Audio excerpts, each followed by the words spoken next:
it? Why is this good? Why is this bad? What is the role that this building is going to play in the world? How is it going to make the world better? Simple questions like that, right? Because finally, we build buildings to improve the real world. What improvement means, each of you all comes from a different position, and that probably means different things to each of you. Hello. Because that's fundamentally what architecture is. It is the profession that is mandated to improve our living environment. And this is an important thing to constantly think about. We can not afford for architecture to be completely self-indulgent, only about myself. Oh, I was thinking this, so therefore this is what architecture should do. But you have a responsibility to the world outside. And really the position that you're taking is in terms of your relationship with that world outside. I'm repeating myself now. So we are then kind of coming to this big sort of word that we have for the ninth semester, this word that we call research. And this is a very kind of, how should I put it, a complicated word, especially for architecture, because architecture is really the craft of making, uh, of creating things. If one thinks about, art or music, and then thinks about, oh, how does one do research for music? It's a complicated question, that what do you do? Like, you have to create a new piece of music. What do you research? But architecture is this really weird thing that cannot completely depend on the sociological or anthropological or mathematical or scientific modes of conventional research, which is a particular kind of method of working with it.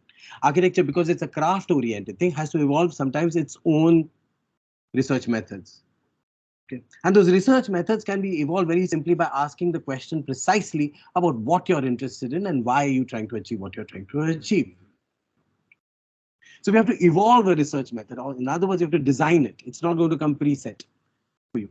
Okay, you and your guides are going to have a conversation to say, Acha, if this is what I'm trying to do, if this is what you're trying to do, then maybe what we should be doing is this, exploring it through X, Y, Z methods. Quantitative sometimes, qualitative sometimes, case studies sometimes, interviews at other times, maybe model making at other times. It's possible. Okay? So the first thing is to understand what is the question that we are probing and what is our relationship with the question. Is that where am I coming from when I'm looking at that particular question? Right? The other thing is like, who are we to do this? Hamara position kya hai? Especially when it comes to, a lot of you will be interested in thinking about, let's say, subaltern communities, communities who are lying on the edge of societies. The question is, of course, what is your relationship with the community that is asking you to do this? You need not be part of the community. You may just feel a certain kind of empathy towards a certain community. That is also a possibility, but it's important for you to be clear what your position is when it comes to dealing with that community. Right? And then, very simply, what do we want to find out? And the question is how. And the process through which you design that finding out. So when we are looking at the kinds of projects that we'll just be looking at these basic questions. I'm not going to get into the details of the building as much. I'm only going to get into the details of the journey. Okay. The journey is important because this is a journey from where you are right now to where you will be almost exactly a year from today is a journey you're going to be undertaking. Huh? So I'm going to tell you 10 thesis stories. And each of them is a story that begins, these are the stories basically, right? And we're going to start with the one at the top. Some of these, the unfortunate thing, I'm flagging one important thing here, that these are all really old theses. Okay, they are not contemporary thesis projects. These are the projects I had, so these are the ones that are there. I've made a promise to myself that from tomorrow I'm going to start collecting more contemporary thesis projects. Right now, this is not it. But these are older, but they are useful as a conversation starter. The first story is Namrata listens to her grandmother. Okay. Now, Namrata Kapoor lived in Warsaw. A single parent, lived with her, she lived with her mother and had grandparents, mother's parents were living with her. And this is like a small family of four living in a tiny flat in Warsaw. And they are constantly curious about, she started like wondering what these guys do, her grandparents, because they had both retired. So she's trying to find out how do they make sense of their world. And she realized that that was something that was very curious for her in terms of how did they make community, how do they find comfort, what are the places that they go to, just what their daily routine was like. And she started her research project thinking about what does it mean for people who are considered to be outside the city in a sense. The city is always imagined as some sort of productive space. Na? Every part of the city is imagined as a productive space, and the aged are always imagined as the unproductive, and very often they are taken and thrown to the outskirts of the city. So she was like a little irritated by that. And she was looking at ways in which the aged are finding ways of navigating their life. So she started studying just simply, the daily routine that they do every day, the places that they go to a local park, and what do they do in the park, whom do they meet. So her study was primarily focused on everyday life at this point, the everyday life of an aging person in Andheri. Yeah. She also had textual readings that became important for her. So there's always, in each of these, there's going to be a text reading that becomes almost an operative upon the research. And in this case, she was really interested in Michel Foucault and the text that he had written, and looking at the ways in which the assumption of certain ideas of right and wrong, the assumption of certain ideas of productivity and non-productivity led to the city being designed in particular ways that was treating the aged as somebody that needs to be kind of pushed to the outskirts of the city. So she then mapped all the. Now you see the gaze changing, right? Her gaze was earlier everyday life. The text was there, and then she started looking at old people's homes and specifically, and then zoomed out and looked at okay, where are the locations of the old people's home? They're all bloody hell on the outskirts, yeah. Okay, why is it imagined? And then she arrived upon that fundamental question: why is it imagined that the aging have no use in the productive city? So she said she's going to kind of just come back, bring the aged right down to the heart of the city. That's her first approach. She's saying aging communities have a value that we very often do not give respect to. And she then started studying the heart of the city, Kalba Devi, and looked at the institutions that are there in that space that are dealing with kinds of questions of youth, aging communities, etc. And she found this school and its trust land.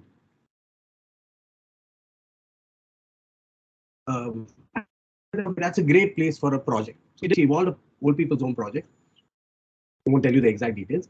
Evolved an old people's home project along with a kind of school and an orphanage. And then she said that these are places that these two programs can intersect each other, can begin to kind of, let's say, inform each other. And she thought of this idea of a garden formally. This is the third important thing that we also need to think about. And finally, it's about the making of a building. So all that work has to lead into a formal strategy, a programming and a formal strategy. And in her case, because she was looking at two different programs that are meeting each other in a space, she thought of this idea of a garden where people can come together. And she got this from a text from Oscar Wilde. Hmm? And then she started realizing this idea of protection, because children and aging communities don't necessarily need to kind of cross the roads all the time. And she created this sort of space in a dense fabric of Kalba Devi. You see, that's the fabric around it. And then she divided the entire project into these strips of spaces and had these horizontal pedestrian streets cutting from the community into and through the building to the other side, and evolved a project as a sort of rising landscape where the school and the old people's home wrapped across each other, and you kept creating interfaces between these different programs for the creation of some sort of community. Okay. Well, I'm just going to kind of take you through the building. Unless you'll have some specific questions, let me know. Okay.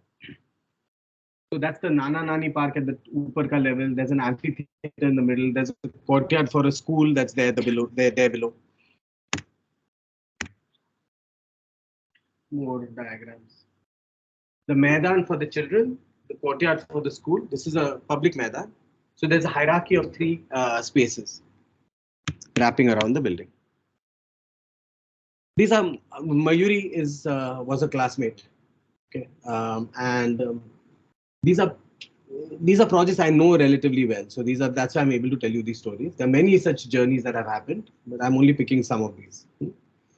Mayuri actually had absolutely no idea what she wanted to do in the first few weeks. We were like, क्या करना है पता नहीं पता नहीं पता नहीं चल रहा था. तो we said यार अभी क्या करना, just go for a walk. So we just made some lines across the city, literally like horizontal transits across the city, from the eastern coast to the western coast, just like chal kara. So she spent an entire week just walking those roads. She started somewhere, used to go across, and as she was walking along, she looked at all the various things that were there along the street. And she realized one of the strange things was that she was really fascinated by the way that these form boundaries between things, the roads themselves, how communities were separated very often with roads, and how institutions became ways in which these communities made faces to the street. Like, like also all of them were along the main road and made this sort of face to the street. So she was really interested in the way that these kinds of happen. So these are the sort of walks she took. And the text that I would say she was inspired by was was a book by Walter Benjamin called the Arcades Project. It's Arcades Project. It's a place where Benjamin really talks about the experience of cities, walking around, experiencing them, seeing them, and how every single one of these creates a certain kind of idea. And of course, the earlier Foucault text that I showed you for Namrata, that was also influential. Yeah. So through this, she realized this idea of the boundary became an important one, and the role of institutions in making boundaries became her idea of understanding things. And she, at that point, we were still reeling under the aftermath of the 92-93 riots. This is, of course, almost 12 years later, but the city had still not come to terms with that. You all know the 92-93 riots? Post Ayodhya Hindu Muslim riots that happened. And we kind of arrived upon a site that was just off the highway. It's a place called Pascal Maidan in Jogeshwari. And the stories were, and this of course is things that we had heard, is stories that Pascal Maidan was a Maidan where the Muslim community lives to the north and the Hindu community lives to the south. And this was a place that was a playground. People used to play cricket earlier. And in the riots, this place had become a battleground where Muslims and Hindus fought and killed each other. And this was part of a study that Yuva had done, another organization that had looked at how boundaries of electoral boundaries had constantly been redrawn just to kind of handle this separation. So she felt that was a really interesting place because there was also a place that was a lot of policing happening of what kinds of things happen in these areas. And she felt that there was an idea that this place needed to be policed. So she thought that maybe a police station would be an interesting project to investigate. But her approach to the police station was that the police station in India is always imagined as a place that is supposed to be afraid of. The police is not imagined as a community imagining, as a place where finally the police are meant to make sure that things are just running, right? It's not as if need to be afraid of the police. So she again did some went and spoke to the police people, etc., etc., and then came up with a program that was trying to reimagine the police station as a community space. It's a really awkward fit, and that was what was interesting about the project. That awkwardness is what she was trying to mediate. So what she did was that she looked at all the kind of activities that are happening around these areas. There are political parties that have different sorts of like the Shiv Sena, etc., have these local establishments like Vatsanalayas, etc., that are there. There were these. She was studying the context on both sides. These organizations that are there, the kinds of activities that are there, and she divided the entire program of the police station into 5 verticals: infrastructure projects, knowledge projects, power projects, recreation projects, and just generally non-programs. The police station ended up becoming only this, one tiny little bit. And then she made a really simple formal strategy. This is the formal strategy she had, which is that, okay, that's the edge of the Maidan. I'm just going to turn it into this. It's just like research structure. So the Maidan below, so this is the core building. That's just one building that she does with 3 levels, 4 levels actually. And where she sandwiches the police station program not directly accessible to the street or to the Maidan in the middle. Okay? She then takes community programs and puts them on the ground that can overspill into the this, and takes public programs that are accessed off the street directly at the top. And then that becomes the mode through which she then evolves a building. I'm just going to take you through some of the diagrams that she did. So these are the public programs. She has a whole plaza along the edge, and the whole Maidan is actually open from all sides. early years of photomontaging. So this is the image that came from there.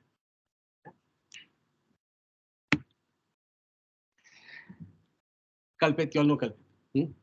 So Kalpit was one of those yo radical, still is radical. But he was like, like a young, very energetic guy who really wanted to kind of break a lot of new boundaries in his thesis. So the first thing when he came to have a conversation with us was like, I want to legalize prostitution. This was his thesis statement. Okay. At which point I was like, what? Hey, what the world? What do you mean? Right? So we had a long, constant fights about this for a long time until one day I just lost my temper and said, go meet 3 prostitutes, okay, and come and tell me that their lives are absolutely fine and then they want it legalized. Hmm? At which point then he started doing research. He started looking at history, starting to maybe looking at the history of prostitution and social studies on prostitution. He went to the site also, which was Kamathipura, and he started thinking about what really the role of prostitution is within the city and what happens to these women in that entire kind of, especially what was happening at this time in Kamathipura, is that there was a increasing real estate pressure on these lands, which meant that a lot of these older activities that were there were being thrown out of that space, including the communities themselves. So he kept kind of, he did a study in terms of how is, okay, he did a historical and a spatial study of the way that prostitution is practiced in the city. So this was, he looked at the space, and this was before the age of cell phones. So he looked at places that there is prostitution that's very active, used to be active at that point, looked at its history and looked at the relationship of this place to the rest of the city.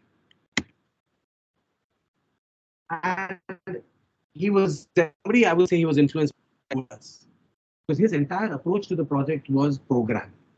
What he was interested in is how does a program like prostitution, which is considered to be illegal, how does it continue to survive in the city of Bombay? And he realized that what happens is there's a curious chemistry to the way these programs of prostitution have a relationship with the rest of the city. So he was interested in what he called chemistries of programs, how things come together to form these possibilities. So his entire project actually was a study of, so you see here those are program diagrams and all the red are the brothels. And he started looking at how brothels are embedded within certain other programs and how, like if you have an industrial area, a brothel is possible. If you have this, it's not possible. So he was looking at these combinations. And he kept making these charts in terms of trying to understand these. Like what are the acceptable programmatic configurations? What are the non-acceptable programmatic configurations? So his entire study was program.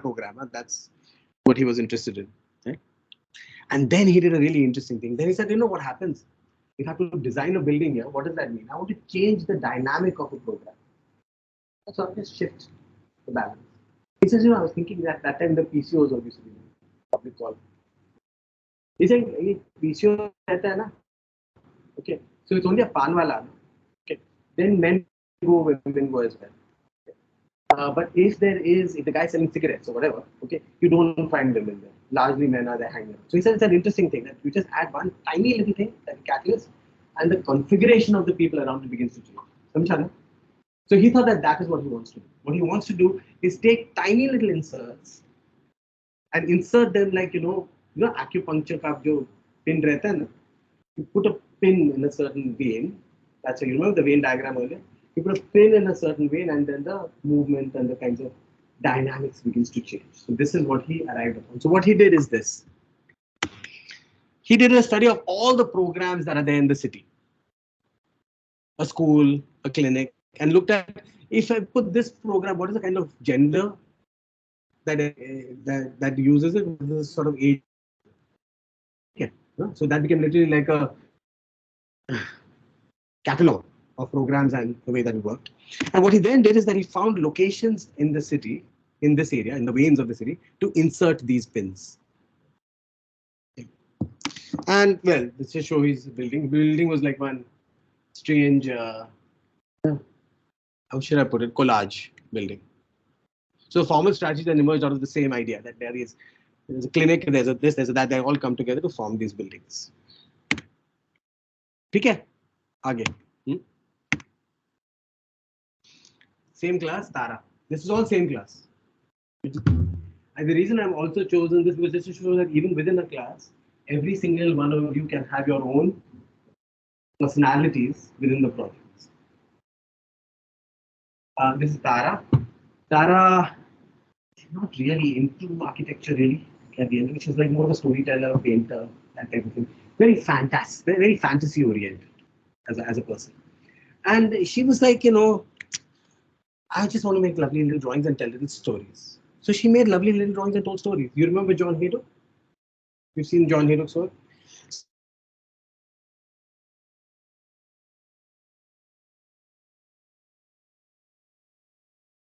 Which takes the stories around that. Vladivostok, all of these books, if you are interested, they're there in the library. And she kept kind of making these around the characters that she had within her neighborhood, which is Bandra. She used to live in Bandra.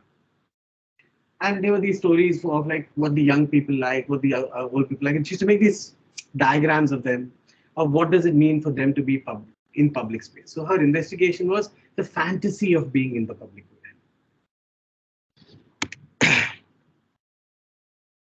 And she was saying that nowadays what has happened that this idea of the public space has become so reduced that the idea of pleasure, fantasy, narrative, stories had become, these public spaces have become desiccated out of those. They have just become these places where you imagine like, there's no beauty, in other words, very simply put, in these public spaces.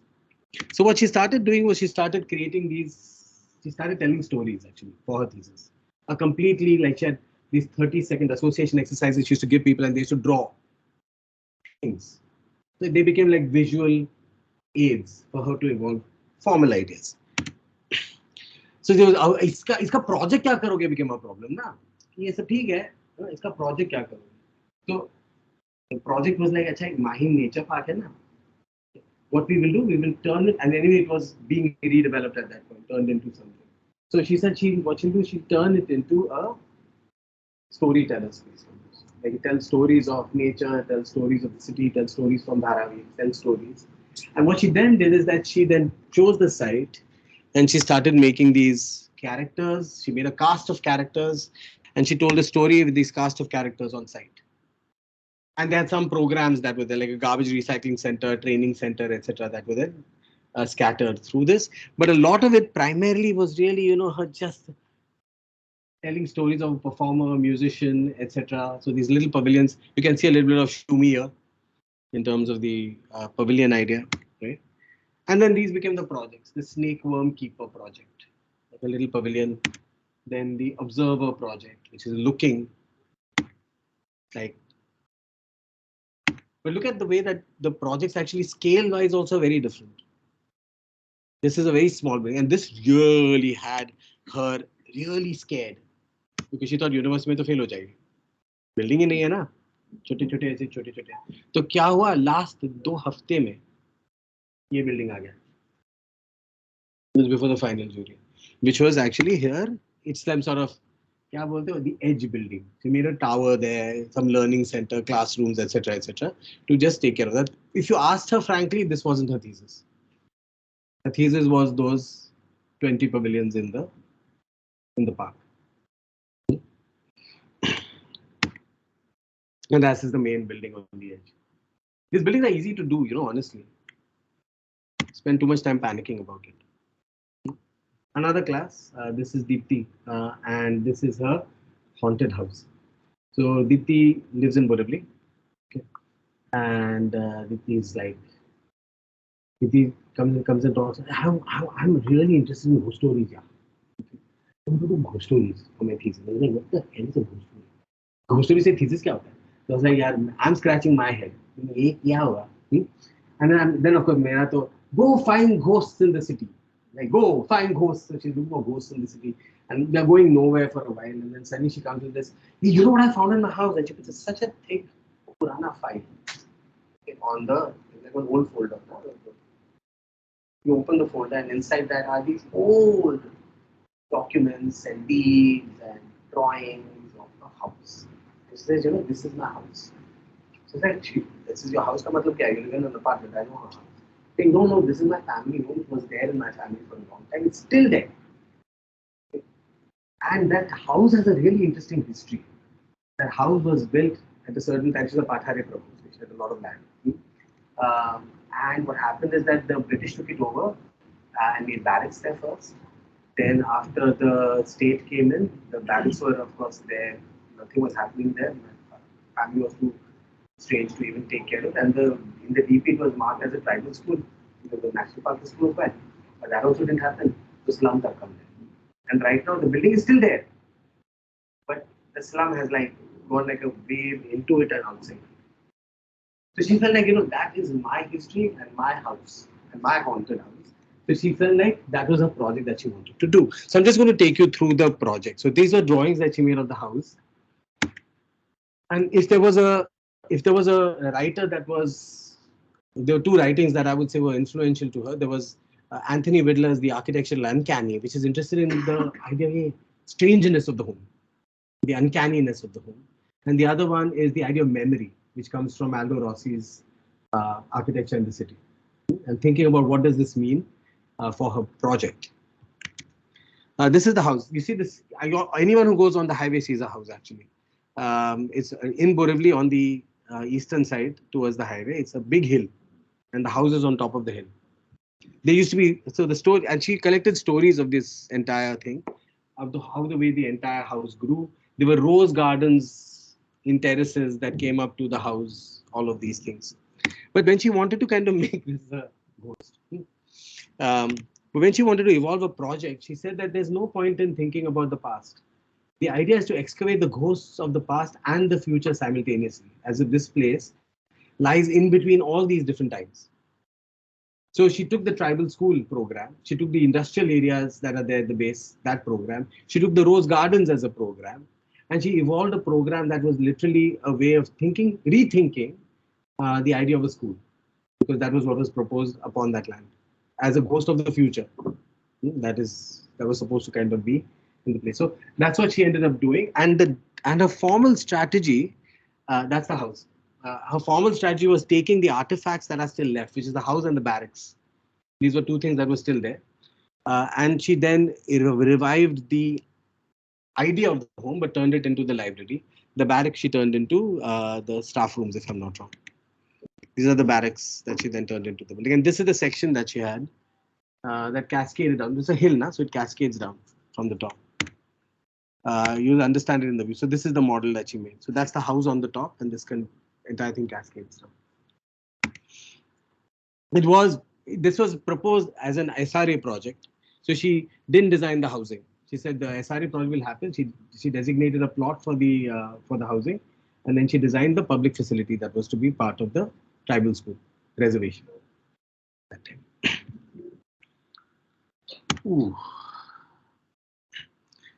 The Mayur comes from a small town called Shahapur, on the outskirts of Bombay, and he came to the city of Bombay and was very fascinated by them. So the first conversations and all with him were like, "Mala na ekdam first class thesis करायचं आहे. मी सांगतोय तुम्हाला first class thesis करायचं. म्हणजे public space वर करायचं मला. Public space like that." So in the first few classes, I was like indulging him today.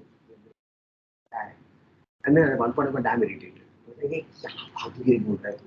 Just tell me where you're coming from." And then he told me a really interesting story.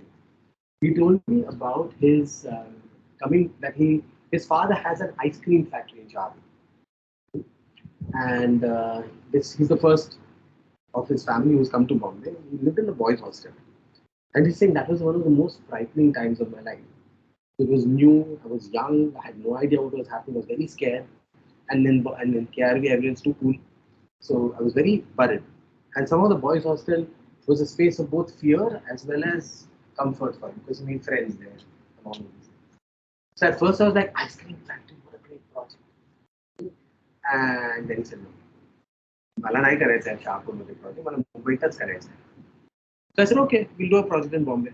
And in Bombay, then he said, I want to do a boys' hostel, which I thought was a great project. The important thing at this place is to understand that sometimes the straightforward boys' hostel can be a brilliant project. So you don't need to keep away from the straightforward. Whether that's a museum or a hostel or whether it's whatever cultural center or whatever that is. Right? It's not about the program; it's how you evolve the program. And his project, what he did then after that, is that he was influenced by Christopher Alexander's pattern language, and he did this chart, very like a chart of 13 different boys' hostels in the city, and he studied them at all scales, like Alexander does in pattern language, at all scales. Okay. He looked at the scale of the city, the location, its urban edge, the architecture, right up to the final detail were two, from what I remember. One was one was the image of how does the boy see his own reflection in the mirror in the morning. And the second was how, if he's sharing a room, how do they know which toothbrush is whose? So he was really looking at that like fine grain everyday life relationship to the master plan, and that's all he did. One entire semester, he did this research. Went to every boys' hostel, do everything. For a project, and this is all the studies that he did. I don't have his building, I think. I'll tell you his building. I have to ask him for it. So this is I'll tell you the project. So what he did for I don't have his building. What he did for a project, he took a Girgaon mein, he took one of those old wadis, and they were undergoing redevelopment. So he designed a boys' hostel there. That was based on the typologies of the wadi. You know what the wadi is, the courtyard type. And he tried again and again he wanted to make a boys' hostel that was accessible to the railway station because that's happens. He looked at how the boys' hostel becomes a place where kids can smoke, chat with people, meet their girlfriends. All of these everyday details became the way in which he designed his project. Very nice. And he's just a very skilled architect, so he makes things very well. Very nice building at the end of no scale. Very nice. Oh, Marsha closes her eyes. Marsha, a Bandra girl, is a music fan. Music fan, like, I'm a music fan also, but her idea of music is like, it almost is a soulful imagining of music. She immerses herself entirely within the music. Those kinds of people exist. Um, and very, very sensual in the way that she sees herself in the world. I remember for her research, she used to make models of spaces in the building and look at how space and experience are closely related.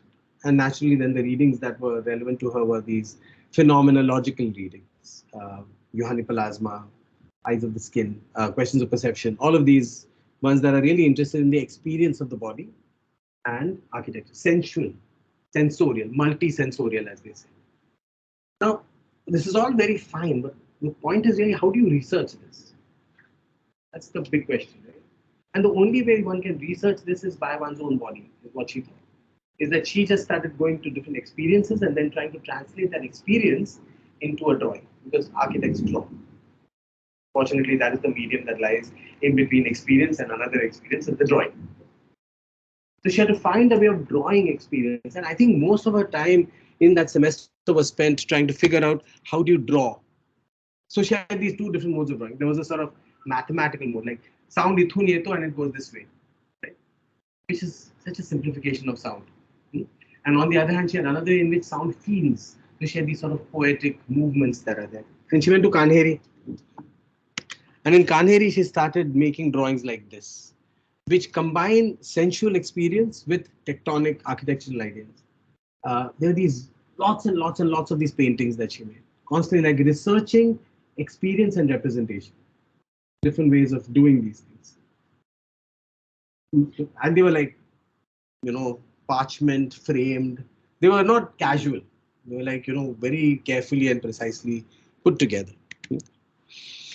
For her project, she decided to kind of evolve this within Kanheri itself. So, and as a project, she just decided that is Kanheri. She built an interpretation center back there, thinking of experience and translating the experience of the caves themselves, which she had learned, into a museum, library, and other such programs.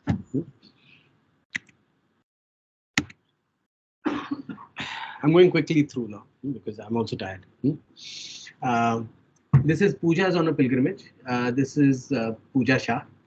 Um, she was really another kind of strange way to arrive at a thesis. She's interested in drawing actually, and she's not a religious person at all. Interested in drawing, and we were like, okay, what is it about a drawing? We were discussing, and the drawing fundamentally is a tracing of the world within a form. And what is a pilgrimage? But the body is used as a pencil to make a form. And I'm walking around and making a circle. That's how we arrived at the pilgrimage. And there was a pilgrimage that I had learnt about, which was the pilgrimage in Banaras, the Chaurasi Coast Parikrama. Is that the one in? No, that's the one in Vrindavan. This one is called something else. Anyway, I'll tell you what that is called. So she went to Banaras.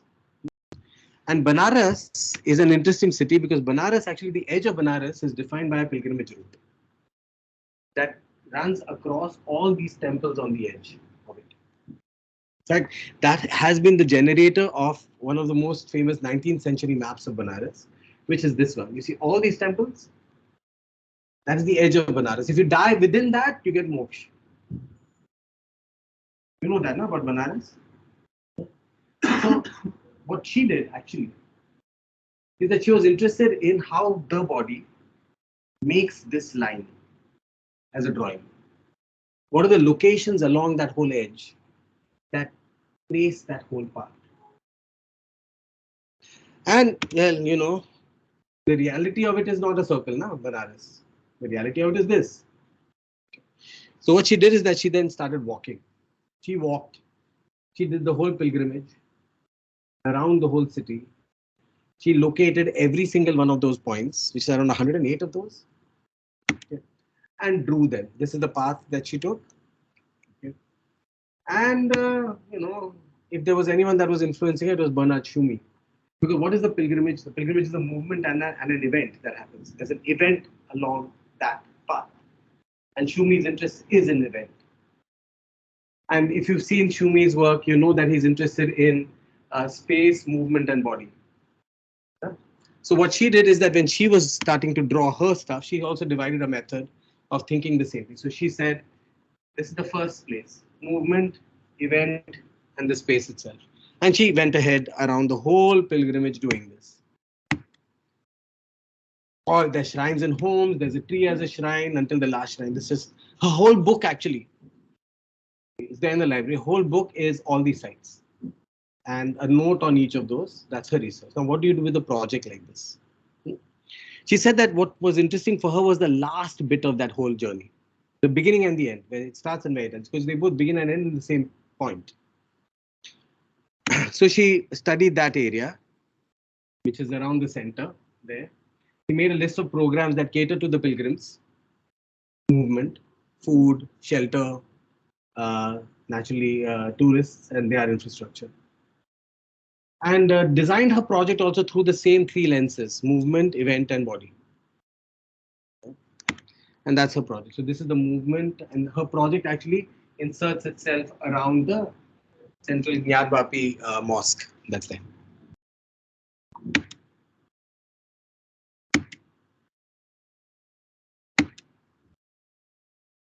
Second last story. Surbi and the traveling theatre. Surbi lives in Parla East. And she's a Marathi girl living in Parla East, which means she's very cultured. No? So they're very interested in theatre and other such things. So she was a dancer and a theatre person. She's really interested in theatre. And again, one of those, like, I have ambition for myself. I want to make an amazing project. But cultural, she wanted to make a, and frankly, okay, she could have done just a simple, straightforward cultural center and the project that we find, except that it's nothing that interesting beyond that. So what we did is that we said, now what we do now is study theatrical practices around the country. That's how we do things. And also looking at not contemporary theatrical practices, because contemporary theatrical practices are born at a certain time, a modern theatrical practices that have been removed from their ritual, performative spaces. And theatres was always an integral part of dance, ritual, etc. Music was all part of the same thing. And if you study the tradition of theatre, you'll see that like Kathakali, etc., are all of these crafts come together. So she was saying, Acha, that is what I want to study, which means that she started looking at traditional theatrical practices. And she arrived upon either Kathakali in South India or the another Banaras project. We became really interested in the Ramnagar ki Ramleela. I don't know whether you all know Ramnagar ki Ramleela. I'll tell you what Ramnagar ki Ramleela is. Across the river, across the Ganga from Banaras, there's a city called Ramnagar. Ramnagar is very famous for having the biggest and the longest Ramleela performances, where the whole city turns into Ayodhya, turns into the country, which means that there is Ayodhya in one place, there's Lanka in another place, there is the forest in another place, and the play of the Ramleela moves from place to place. The performances are all people who are living in Ramnagar. Every single thing that's made by them is also made. They're handmade. Everything is like handcrafted traditional methods of making that are all within Ramnagar. So it's a living, breathing, I don't know what you can call it, community of theatre. Only works at one time during the year. So that's what she became interested in. There's a book, I'll show you the book. This is the book that is really interested in that Actors, Pilgrims, Kings and Gods by Anuradha Kapoor, who used to be the head at the National School of Drama in Delhi. And so she's done a great study on this. And this is one of the rarest photographs of the Ramnagar ki Ramleela because you're not allowed to photograph. If people see you with a camera, they slam you. It's a convention that's there. Okay. So she then studied that entire town of Ramnagar and looked at how communities of different types involved in different crafts were interested in. Well, there were some people who were making the mukut, some people were making the clothes, some in the stage sets, and she mapped all of these within the town. And she then mapped some of the primary spaces where that happens. So this is the main route where the theatre happens, and some of the main spaces where it happens. Wow, there are the various crafts that are involved. And then she did a very strange thing. She changed her point of view to the National School of Drama directly. But then she said, "Isko program karna hai, to hum kya karenge?" Rather than something that's based completely on in Ramnagar, she felt that what she could do is she could intervene in theatrical training processes, thinking that maybe our modern ways of understanding theatre themselves can learn from traditional systems, and there can be a back and forth within these two traditions. So she then studied the curriculum and the architecture of the NSD, National School of Drama in Delhi.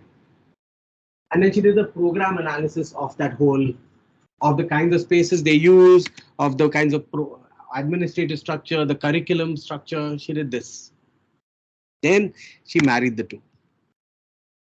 She took basically the curriculum of the NSD and she reconfigured the whole thing into the spaces of Ramnagar. Okay. And that's what a project became actually. And then she built out of the local materials and the local crafts that were available by the communities there itself. So that's a project.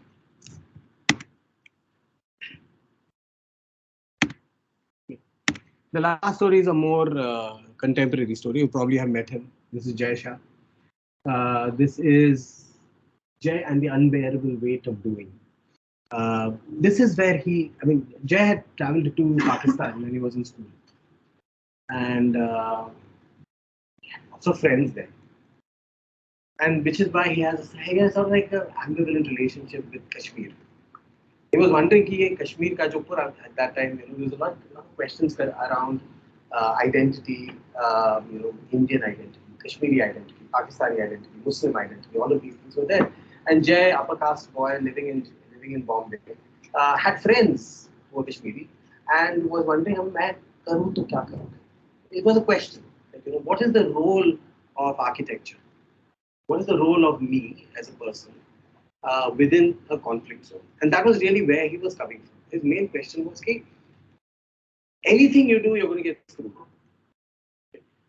You do anything, you'll be seen either as the arm of the state that's imposing a certain kind of identity, or if you don't do, you'll be seen as basically a terrorist sympathizer. So the question was that in the place of these two binaries, are there other ways in which one can position one's location for the thesis? So that was really what the thesis was about. It was not about doing anything around Kashmir once.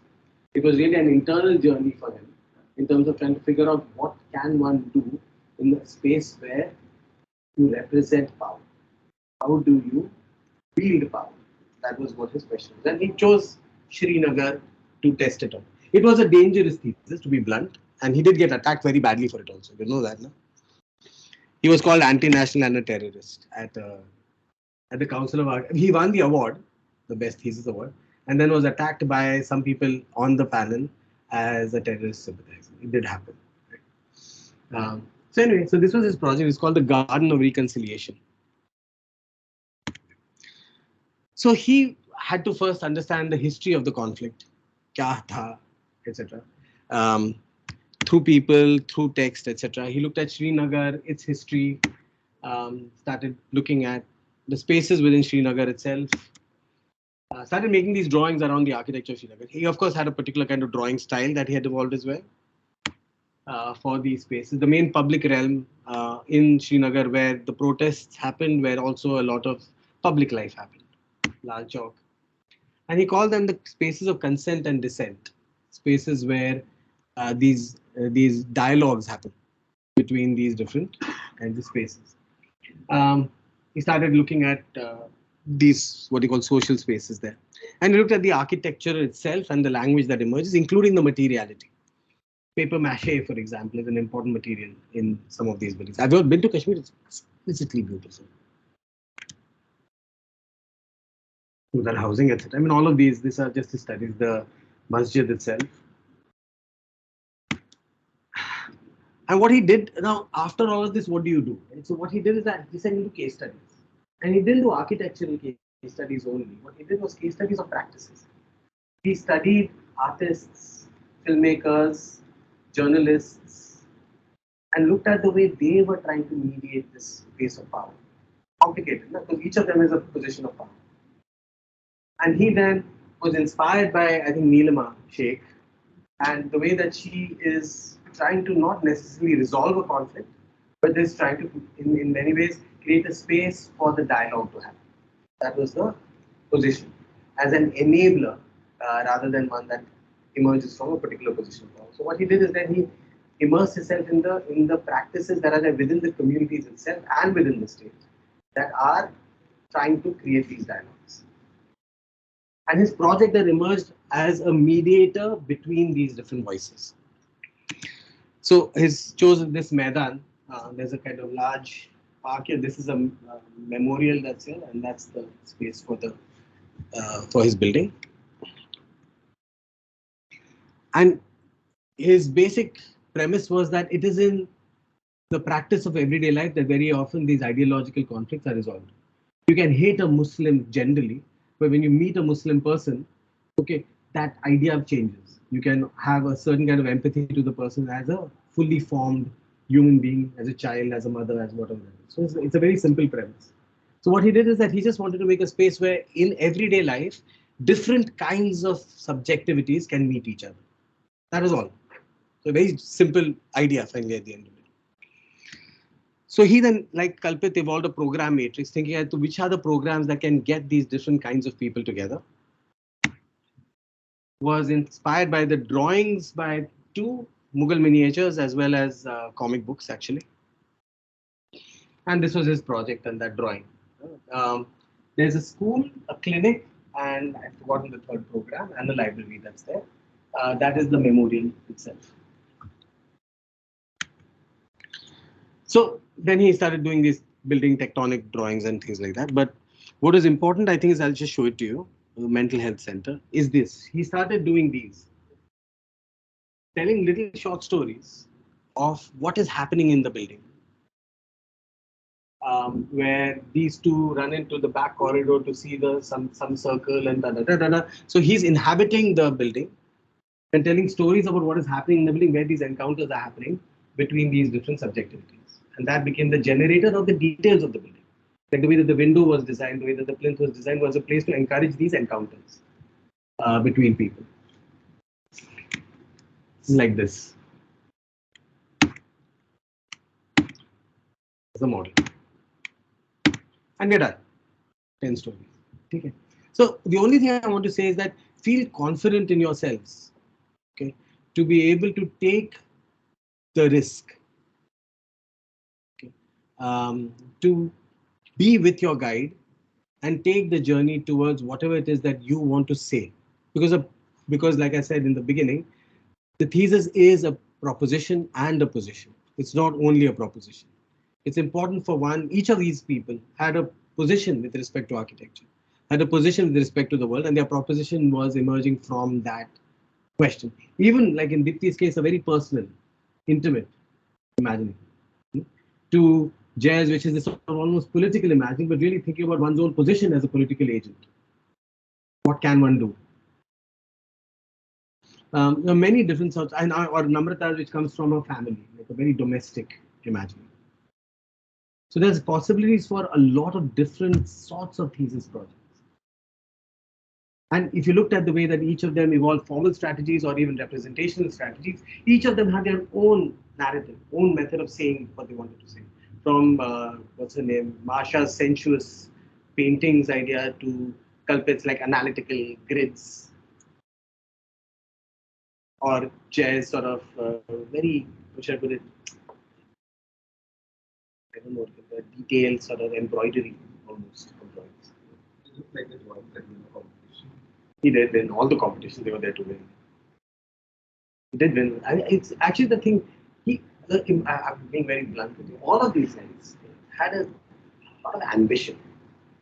They never saw themselves as people who are just like, मैं तो thesis कर रही हूँ. They were all like, मैं मेरे thesis में ना world change कर रही हूँ. There's a sort of like world building attitude. Kalpit still has it, but Jay has it. I think all of them really wanted to do these important things. There's a certain ambition in that, and I think sometimes, it's okay to have that. I know we've come to a culture right now where we don't like it. We don't like people to have individual identities. We like a sort of sameness. Individual identities are all fine as long as it's on Instagram, but in reality, we want people to be all docile, sweet people who are happy with each other. Sometimes, like, you can be a little more yourself.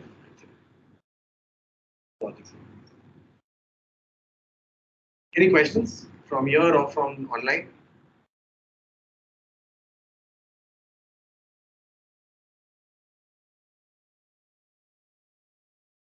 Any concerns? Any clarifications around some of the projects?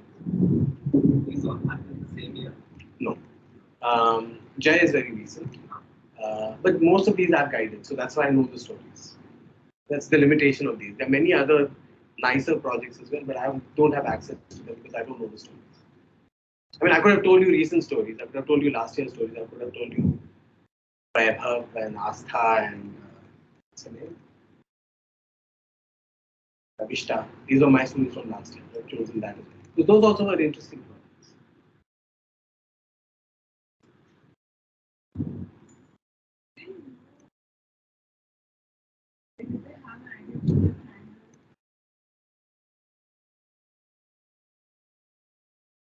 It varies. No, obviously not.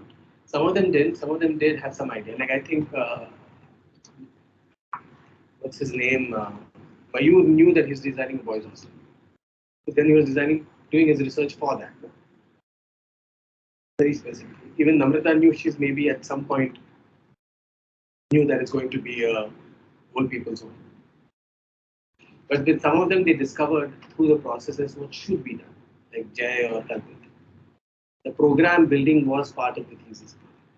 The same goes even for Mayur, because the program emerged out of how can you reconfigure what a boys' hostel is. Nothing was a given. None of these theses are saying कि ऐसे ही होता है. They're all trying to question कि ये क्या होना चाहिए. I think that is an important thing. The thesis is a proposition. If things are exactly the way they are, then what is your position?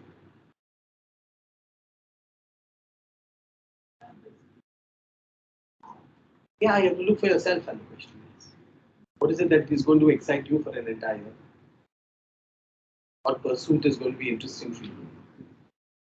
Both in terms of subject matter, in terms of method, in terms of just something that you feel passionate enough about, that you feel like something exciting can emerge. Yeah, okay. is that if they also have the same practice of giving these nostrils and then manually now. Yes, sir. So was there any topics that were started about something that you done that were blended into the name? Usually what happens is that they are, if you, in a conversation you realize that it's actually only one topic. You're just making three because you're desperate. But usually if you just sit long enough on it, you realize that, actually all three are the same question. Often that happens. And sometimes none of them are there. And you're like, go rewrite, just come with something that's interesting. Because people get very scared with thesis. There's a lot of, in some ways, good also to have that burden. Because it forces you to do some deep thinking. Um, and in that deep thinking, sometimes people get panicky. I was in a thesis doing yesterday in Academy of Architecture. What was awful?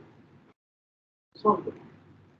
Because it was all built out of, even the best work was, she wanted to do, let the best work was, it was one of those post woke gender thesis projects, INTIS, which is the heart of gender politics. It was a hostel for all genders, which means it was just a hostel. There was nothing in particular it was doing at the end of it. There were rooms, there were toilets, and she had some lower area as some public space. I'm like, any hostel should do that. No? It's just a change in business. Yeah, exactly. So that's not an architecture question. Unless she was able to kind of talk about how gender identity plays itself out within space, and she's taking a position with respect to that, it's just a hostel. So that is where the difficulty happens. Difficulty happens is to when we keep saying, where is the architecture question? Where is the architecture? This is the thing. Right? Anything that you're saying, it has to have some relevance in the spatial manifestation. We see that even right now in our thesis projects in the final year, right? You have like amazing volumes and interesting kind of projects. In the building, it's just a building. And you're like, there are thesis kya tha building? That's the big problem, right? And that's even worse when it comes to representation. Representation, all of them. Same sky, same trees, same. Kya hua kya hai? There are your own voices, actually. That is the thing, no? Thesis is your own voice. It's an identity that you are striking. It's your peg to say that this is me. It's the only place in 5 years actually where you are getting that opportunity to say this is me, and that is not only in terms of the building that you make, but also the way that you represent that. Which is why I'm okay with the overperformance of Eva. It's like, oh, I'll take over a room, dude. You know? Or Jay's over. Jay also. The drawings are from here to there. And they're beautiful. Really, very beautiful. Or even amazing, big models. This big. Or even like somebody like Namrata, whose project was just a very simple, clean, sharp project. She also won the Korea award. And I think Council of Architecture also. Oh, these are all award winning. No. Any questions you guys have? So we see, and frankly, I tell you, we expect the best from everyone. And we refuse to have mediocrity. It's not allowed because you aim for mediocre, you'll get bad. You always aim for doing the most amazing thing ever. And the questions that you guys are facing right now in the world are very different than the questions that were here. It's another world. The questions you guys are facing are very different. You have, look at the world that we are living in right now. You have questions of increasing infrastructure projects all over the place, social segregations. You have, well, of course, climate change, questions of sustainability have become kind of rife, and many others that are there. But rather than, I would also say that rather than just begin from these larger questions, which can also begin from your relationship. That just gives the project more of a concrete feel. And the other thing, you can really begin a project with a site. You can begin a project with a program. You can come today and tell me that my project is this. You don't have a problem with it. Huh? You can evolve your questions after that. There's no journey that says that पहले deep questions पूछो, उसके बाद कभी कभी site आ जाता है, उसके बाद प्रोग्राम आ जाता है। जरूरी नहीं है. You can even begin with formal ideas right in the beginning. I'm interested in the questions of the edge. And you can work out the thesis project around that. You can think about how that evolves into. So there's no, I'm interested in bricks. Evolve a project around that. This is clear. You can evolve, I'm interested in long span structures. We can evolve a thesis project around that. The trick is there, that to be able to be passionate enough about something and trust the fact that if you're willing to let it go on the way that it has to, it can become a problem.